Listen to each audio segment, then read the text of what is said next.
Hey everyone, Kevin here, and welcome back to my channel. So, parent teacher conferences and back to school nights. Can we just all admit that they're kind of annoying? And I mean, we all know what they're supposed to be for. The idea is to have a dedicated time set aside for parents to really speak with their child's teachers, get feedback about their progress, and put a face to a name. But that's rapidly becoming the exception rather than the norm.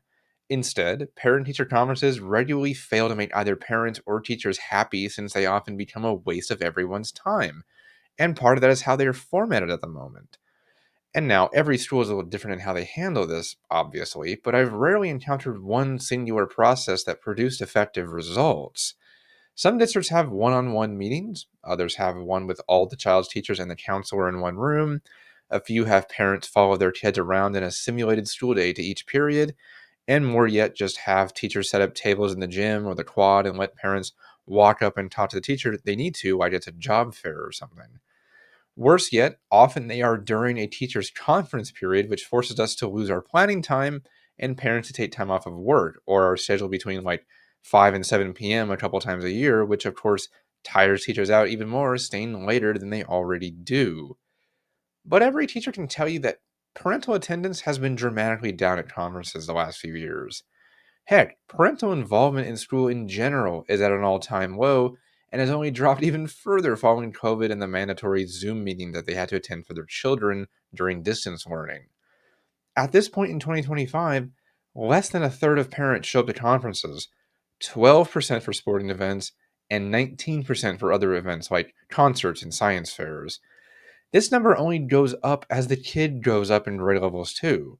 There is more involvement at the elementary grades and drastically less at the secondary ones, even though both are equally important to a student's development, and having parents on board with where we want to be going is vital. Yet they aren't showing up, especially the parents of our worst performing students. So, why is that? Well, as with most things in education, they've started to lose relevance, and honestly, for both good and bad reasons.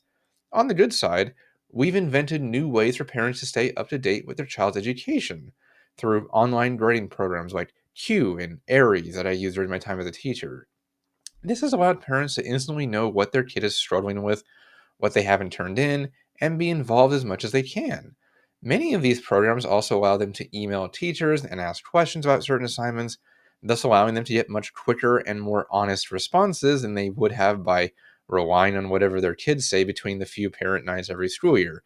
And we all know how much kids can lie.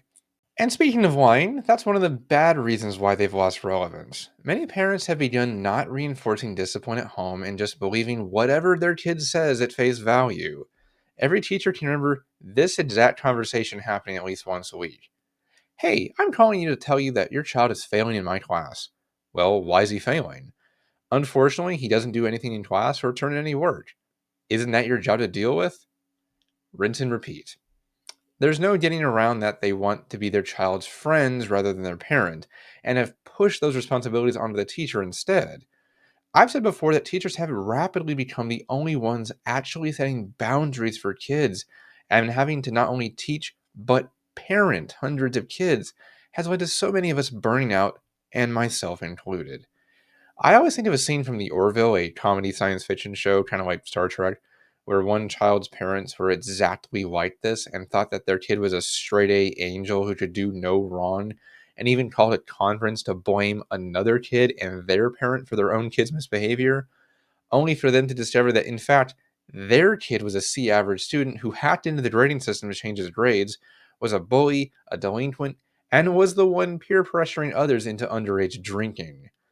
And yeah, it's an extreme example, but you get the point because that's what a lot of these conferences have become. For real examples, I had one where the parent wouldn't even talk to me because she was a genuine misandrist and only talked to women, while another said she knew her child was rude and incredibly disruptive in class, but wasn't willing to do anything about it because, quote, that's your job.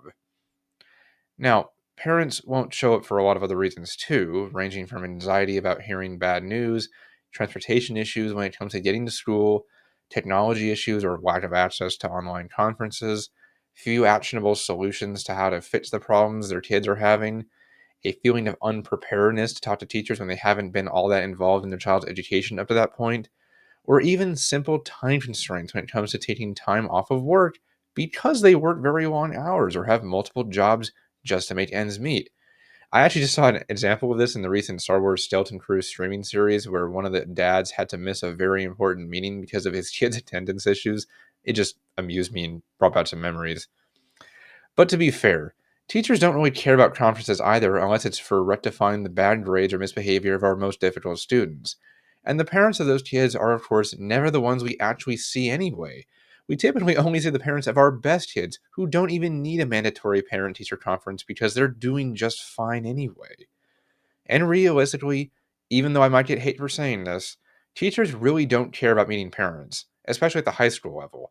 We have too much to do as it is, and school is already structured in such a way that we're exhausted, burned out, and feel totally untrusted to do our jobs. The last thing we need is to hear it from other people who also don't really understand what we do every day and the challenges we routinely face. If we need something, we'll call when we have time and let parents know what's going on. I had this my first year of teaching with a kid who was mouthing off in class, and I called his grandmother, who he was living with, and let her know. She still remains one of the most awesome parental figures I ever interacted with because she said she would immediately take care of it. And she did. That student came into class the next morning, apologized, and seriously started to behave because of how important education was to his grandmother. Other than those kinds of occurrences or something so vital that a meeting needs to be called, though, most parental contact can be handled in a freaking email. And let me tell you something, about 95% of all teacher staff meetings should be emails too, and we're an enormous waste of our time. With us now pushing back against that, it's only logical for us to start doing the same when it comes to parent teacher conferences.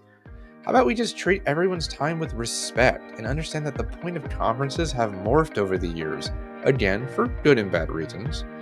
But at the same time, we have to stress that they do serve a purpose because well structured conferences can really make a difference in the personal and professional lives of our students. They're often a waste of our time, but they're never a complete waste of our time. Well, guys, thanks for watching, and please hit that like and subscribe button or leave a comment below if you'd like to add your own thoughts to this topic. It might be cringy to say, but it really does help the algorithm, which has been operating against a lot of people like me these days.